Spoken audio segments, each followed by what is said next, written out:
Pues yo he preparado una documentación dentro de mi Google Drive sobre este tema. Ya lo vimos el otro día. Le damos a añadir, en este caso a documento de Google. Vamos a darle a si llegará la inteligencia artificial a tener conciencia o no, sobre todo para que veáis tipos de fuentes que en la primera clase no subimos y que podríamos subir. ¿Qué más podríamos subir? Bueno, pues si entramos en YouTube, podemos encontrar ya podcasts que hablen sobre este tema. De hecho, he encontrado este de The Wild Project, de Jordi Wild, un podcast que, por cierto, os recomiendo un montón si no lo conocéis.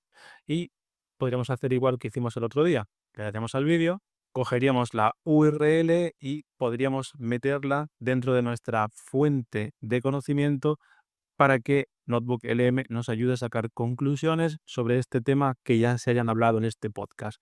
Y podemos hacer una cosa más que el otro día no vimos y es, podemos meter pistas de audio. Por ejemplo, yo me he ido a iVoox, una plataforma de podcast, me he descargado ya un podcast que habla sobre este tema, lo voy a enseñar. ¿Puede realmente, camaradas, una IA llegar a ser consciente de verdad? Aquí veis el audio que, ¿cómo lo subiríamos? Pues le damos a añadir fuentes y lo subimos a Notebook LM. Es posible, yo os aviso, dependiendo de lo largo que sea el audio, tarde más o menos en cargar. Lo que va a hacer va a ser sacarnos una transcripción completa del podcast, que al final, como dije el otro día, es lo que necesitamos para que Notebook LM lo entienda y le podamos preguntar acerca de este audio. Y en este punto, ¿qué más podemos hacer? Pues ya lo vimos en la primera clase, vamos a clicar, la propia IA nos va a sacar un resumen de lo que trata este documento. En este caso dice que el texto explora el campo de la conciencia artificial y podemos sacar una serie de conclusiones de qué tratan los documentos. Este podcast explora el complejo debate sobre la serie de inteligencia artificial puede desarrollar conciencia o no. Se presentan diversas posturas científicas. Vamos a ver este, por ejemplo, de si llegará la inteligencia artificial a tener conciencia o no. ¿Podría algún día desarrollar conciencia? Precisiones. Finalmente, el artículo vincula esta discusión con el humanismo digital, enfatizando que cualquier avance tecnológico incluido en la IA consciente debe priorizar el bienestar humano. Entonces, con esto ya nos podemos poner en situación. Y por último, para este caso, este es el podcast de Jordi Wild, donde podríamos ver pues, de qué se ha hablado para que nos dé ideas o pistas. Pero no es esto lo que os quería enseñar, porque esto es lo mismo que vimos en la primera clase. Lo que os quería enseñar en esta clase es que, si os fijáis, esto no lo vimos el otro día, propio Notebook LM me sale aquí una parte que dice temas clave. Si yo clico aquí, directamente la propia inteligencia artificial reconoce qué temas pueden ser interesantes o son los más destacados dentro de esa fuente en concreto, lo cual me puede ayudar un montón para el caso que estamos utilizando para preparar un podcast y preparar una pregunta al entrevistado sobre este tema, o si vamos a hacer un informe, ver qué es lo más relevante dentro de todo lo que tengo aquí, sin todavía, recordad, haber interactuado con Notebook LM, porque lo que vamos a ver a partir de la siguiente clase es cómo interactuamos con Notebook LM, que ya os adelanto que aquí abajo me hace ya preguntas que considera que son las más interesantes, como por ejemplo, qué es conciencia de máquina, cómo funciona Clarion, qué propone la teoría, que aquí ya lo dejamos para la siguiente clase. Pero en este caso hemos ido a temas clave y aquí ya me dice que, por ejemplo, la conciencia artificial, también conocida como conciencia de máquina, conciencia sintética o conciencia digital, es un campo relacionado con la inteligencia artificial y la robótica cognitiva.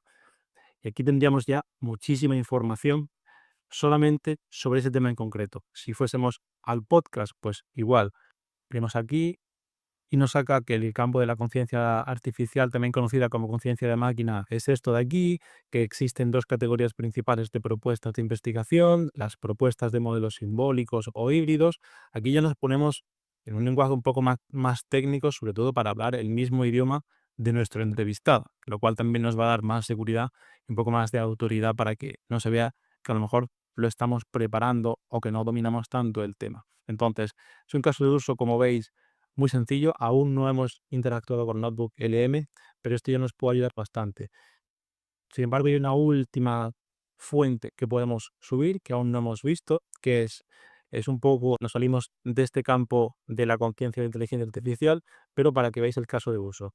He preparado esta documentación, que es descargada del INE, del Instituto Nacional de Estadística, aquí en España, y que nos va a ayudar si supongamos que en nuestro podcast necesitamos tirar de estadísticas, como esta de aquí.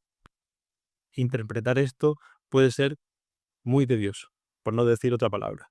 Entonces, ¿cómo hacemos con esto? Pues hacemos igual, añadimos nuestra fuente, subimos nuestro PDF en este caso, tenemos nuestro PDF aquí subido, podemos bien leer toda la información o directamente aquí ir a nuestra guía de la fuente donde dice que el Instituto Nacional de Estadística ha publicado este informe este día y ha presentado estos datos provisionales de estadística continua de la población. En este caso era una estadística demográfica aquí en España y tenemos todo esto. Y de la misma forma tenemos los temas clave. Y lo último que os quiero enseñar en esta clase es, si os habéis fijado, si vamos a algún tema clave, por ejemplo, este de aquí de ética y tecnología, seguro que alguna habéis visto que cuando me da la respuesta aparecen como unos numeritos o unas referencias dentro de la respuesta.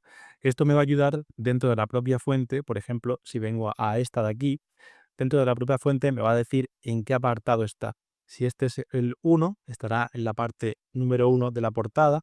De hecho, me lo subrayo. Entonces, me ayuda a saber de dónde has sacado la respuesta o la conclusión dentro de la propia fuente. En cualquier caso, esto vamos a verlo con más detalle en futuras clases, junto con muchísimos más casos de uso. Vamos a ir de menos a más, como suele ser normal para que cojáis confianza y os familiaricéis con la herramienta.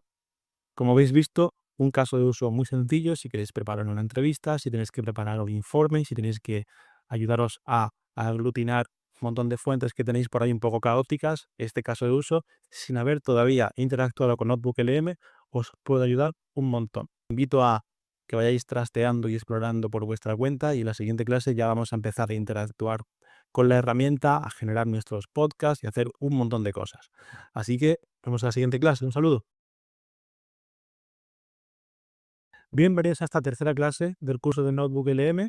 En la clase anterior vimos cómo utilizar esta herramienta para resumir información. Vimos un caso de uso sobre cómo podemos prepararnos un podcast siendo nosotros los entrevistadores y así evitar tener que estar leyendo información y documentación pues horas y horas y pues reducirlo prácticamente a minutos. Si no viste la clase anterior, te invito a que la veas para ponerte un poco al día de lo que hemos visto. En este panel nos he contado que la vista que podemos tener de nuestros cuadernos puede ser así, que es la que viene por defecto, pero también lo podemos personalizar y verlo en este formato más de listado, que personalmente a mí la verdad que me gusta más, pero bueno, es una cosa muy personal. Si lo dejamos así, también podemos entrar y renombrar el cuaderno, porque me aparece en inglés por defecto, porque metí la Wikipedia como la primera fuente, entonces aquí quiero cambiarlo y en lugar de Artificial Consciousness queremos poner IA, por ejemplo, para tenerlo un poco más localizado, pues podríamos hacerlo así. Pero, ¿qué es lo que vamos a ver en esta tercera clase? Pues en esta clase vamos a por fin interactuar con la herramienta. Hasta ahora lo que hemos hecho ha sido meter las fuentes, organizar la información, saber qué tipos de archivos se le pueden meter a Notebook LM y ya os adelanto que habrá una opción que Notebook LM no acepta, pero os contaré un pequeño truco de cómo poder hacerlo.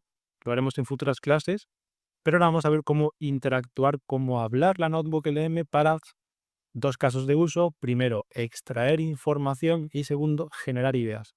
Así que, como siempre, vamos a ello. Entonces, si retomamos el cuaderno de la clase anterior, ya te digo, si no lo has visto, te invito a que la veas para que te pongas al día de cómo hemos trabajado con los resúmenes. Aquí tenemos, como vimos, todas las fuentes que hemos metido. Si clicamos en las fuentes, podemos sacar un resumen de cada uno de los documentos. Pero ¿qué vamos a ver aquí? Vamos a interactuar con el chat. Yo podría maximizar el chat si solamente quiero hablar con el chat. Me quiero olvidar de momento de la parte de estudio o de la parte de las fuentes, pero también podemos pasar el ratón por encima y ver de qué va cada documento, si queremos hacer esto un poco más pequeño.